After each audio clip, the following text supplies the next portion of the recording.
Example 5 and 6 at the bottom here is some evaluation problems involving radicals.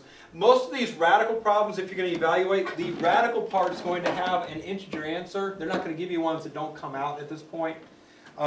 In the next few lessons, we're going to find ways to simplify square roots, and that's going to be a situation where we don't have an exact square root, but we can make it better than what it is. But for the problems where it says evaluate, chances are the square root or the cube root or whatever root they're asking for is going to have an exact answer. So keep that in mind. And also, quite often with square roots, they're going to put a plus or minus sign in front of that. Okay? So as far as evaluation is concerned, what I'm going to do is evaluate the squares and the cubes the same way that I would normally. The square root is in the same family as those. So we're in the order of operations, powers happen before multiplication, division, happen before addition and subtraction, right? Yeah. Square roots are in the power family. So when we're doing the squares and the squares, we're also going to do the square roots in that step. So if I'm trying to evaluate this thing, what does negative 2 squared equal? Negative 4. Perfect, negative 4. The 2 is being squared, the minus sign isn't because there's no parentheses present. Okay? What is plus negative 3 squared? Plus 9. Or plus 9. This time the minus sign is in the parentheses, the square is outside, so we're squaring the sign, we're squaring the number. Negative times negative makes a positive, 3 times 3 is 9, that's being added.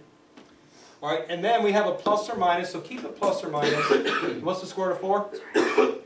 Square root of 4 equals 2. Alright, so that's your first step.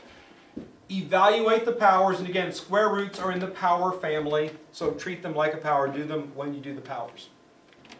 Next, the way you handle the plus minus sign. Evaluate everything else first before you deal with the plus or minus sign. So 5. These two things added together is a positive 5. We're subtracting these because the signs are different. 9's bigger, so it's positive. So we get 5 plus or minus 2.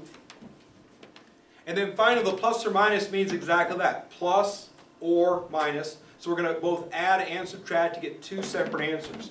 So if I do 5 plus 2, I get 7. And 5 minus 2, I get 3.